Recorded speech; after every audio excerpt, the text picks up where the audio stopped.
Hey, everybody out there in YouTube land, and to all my YouTube friends, a big happy hello. It is Sandman, and better known as Jim.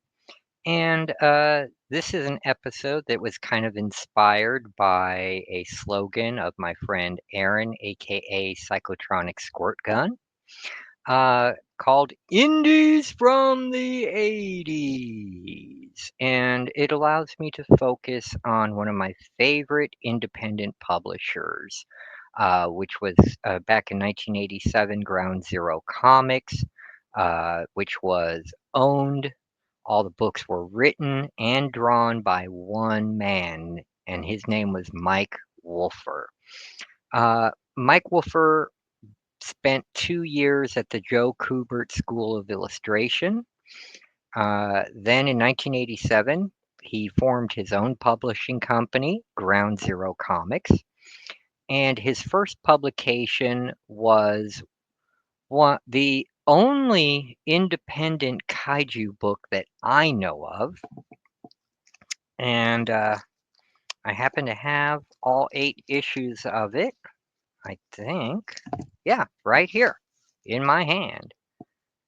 Daikazu. Okay.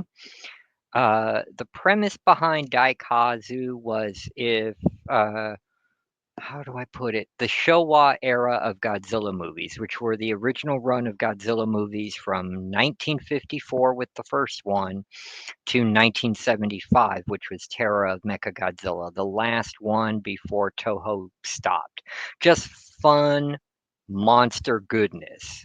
Um, I have a couple copies of the first issue. It's a wraparound cover, and I think one of these I have set up. Yeah, this one. So you can see the wraparound. That's actually his leg.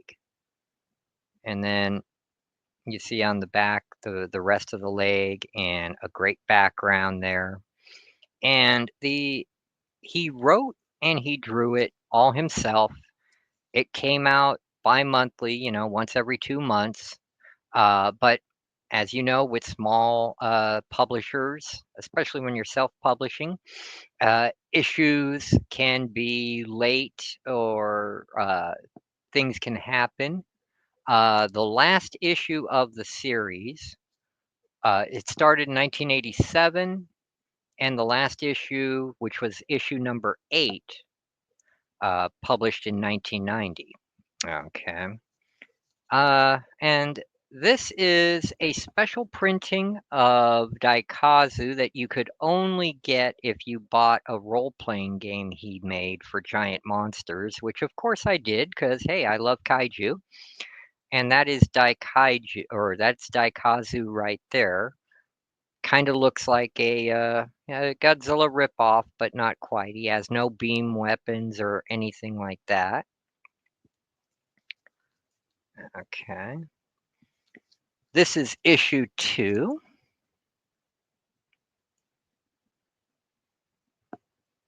Definitely a black and white indie. Okay. Issue number 3. Issue number 4, which is a wraparound cover. That is not a megalodon. That is a genetically modified made kaiju. Okay. um, as you can see here, this is when he started doing some color in the covers.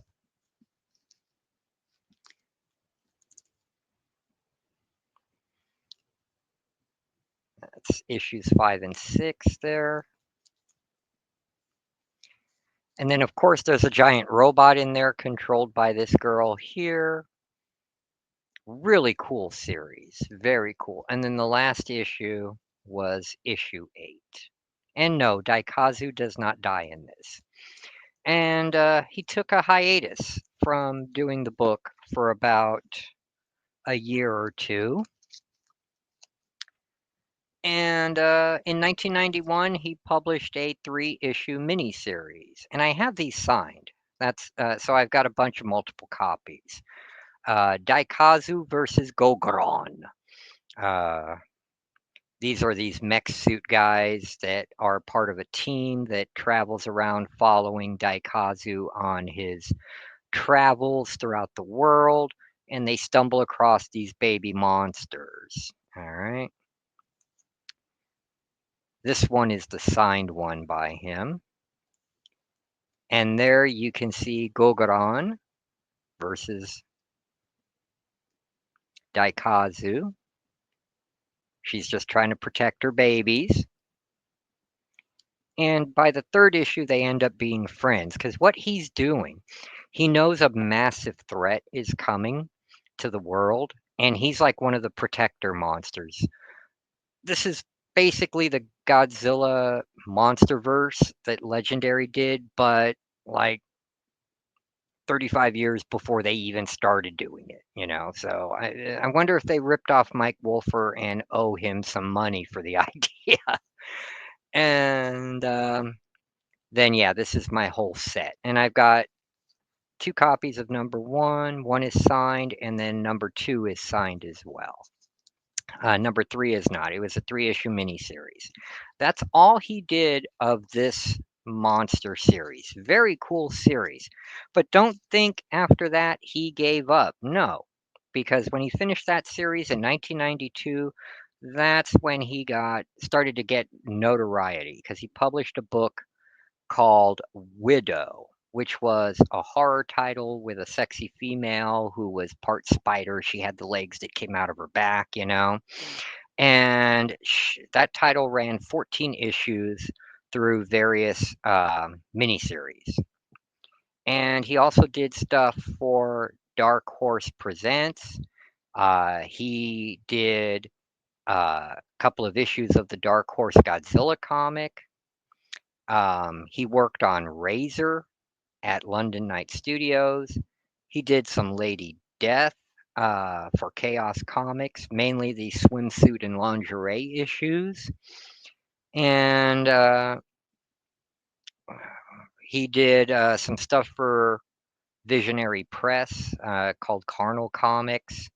Uh, then he started writing and illustrating almost all of the Avatar titles, and he worked with some of the best writers out there at the time. Warren Ellis, Garth Ennis, Alan Moore, before Alan Moore went cuckoo. Um, some of the stuff he worked on was Night of the Living Dead, Friday the 13th, Escape of the Living Dead, and one of the books I have here is Gravel. This is a combat warlock, meaning he fights evil between the wars. And see, Warren Ellis wrote it, he drew it. Eventually, he took over the writing chores from Warren Ellis on this book, and this is really a good book. All of these are, everything he's done has been indie, very low print runs, very expensive. So if you find his stuff in dollar bins, grab it. Like this is like a $10, $20 book. The Alan Moore books that he did was Alan Moore's Yaggoth stuff that got published through, excuse me.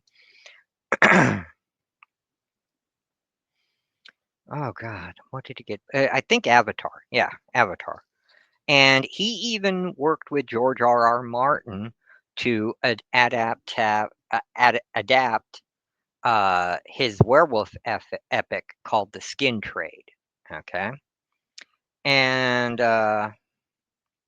it's kind of funny. The Lady Death that he wrote and drew got, got nominated for Sexiest or Most Racist or Most Homophobic Comic of the Year back in 2011 at the C2E2 Bleeding Cool Awards, but it doesn't matter. He just put out good stuff.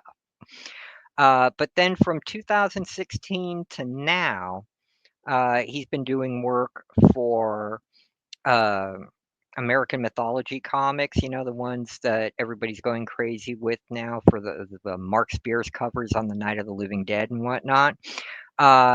He was fully authorized to do the Land That Time Forgot series and miniseries.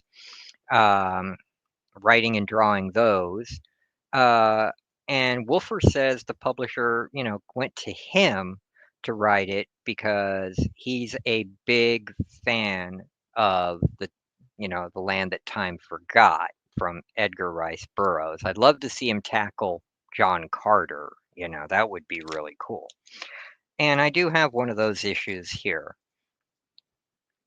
Zorro in the Land That Time Forgot, written by Mike Wolfer, and he did the layouts, but then someone else did all the finishes and the coloring and everything.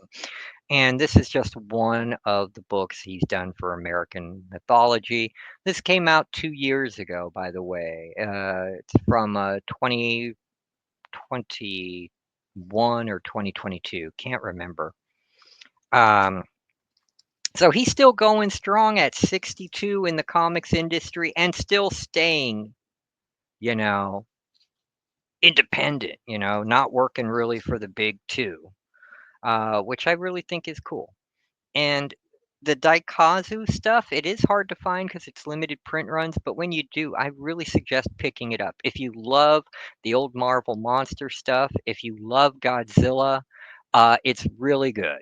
You'll see his art grow throughout the issues. He gets better and better because I guess when he just got out of the Joe Kubert school, he started the company and just went right to it. And practice makes perfect, so he got better and better. I mean, you saw his cover on Gravel, really good art. He's come a long way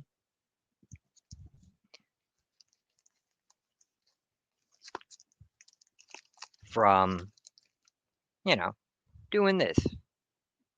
Well, this was good too. Um, and I like seeing that. I like seeing, artists develop their own style and really grow and learn stuff and be better. It's pretty cool. All right. Well, that's it for Indies from the 80s. I want to thank y'all for watching my video. Be sure to like, subscribe if you haven't already, share my videos, please, because I'm trying to get to 200 subs. Heck, if I get to 100 subs, I'll be happy and tickled pink, and we'll still do the giveaway. Let's go. Yeah, let's shoot for 100. I've got comics. I've got hardcover Godzilla and superhero books and graphic novels and toys still mint in package that I will be giving away if we can get to 100 subscribers, because that'll open up a lot of doors for me on YT and be able to do a whole bunch of different stuff. And if we can do that, that would be great. So 100 subscriber giveaway instead of 200, okay? 100 subscriber. I'll do something even bigger and better for the 200 if we get there. All right. So like, share, subscribe, and always remember out there in YouTube land, when it comes to comics, buy what you like, read what you buy. That way, no matter what happens with this crazy speculator comic market, you are happy because it's all about the happiness the comics bring us, not about the value and all that jazz. And always wash your hands before handling comics because the oils will get to you. All right, in my next video, you're going to get a review of the original Captain America 15-part serial. I got a Black Hawk serial review coming up. I've got some Golden Age comic reviews coming up. And yeah, and I know we're going to be doing a mega sale sometime soon. So be sure to stay tuned for that. I hope the good Lord Jesus Christ bless you all. Stay happy, stay healthy, and I'll see you in the next one, guys. Love y'all. Peace out and God bless.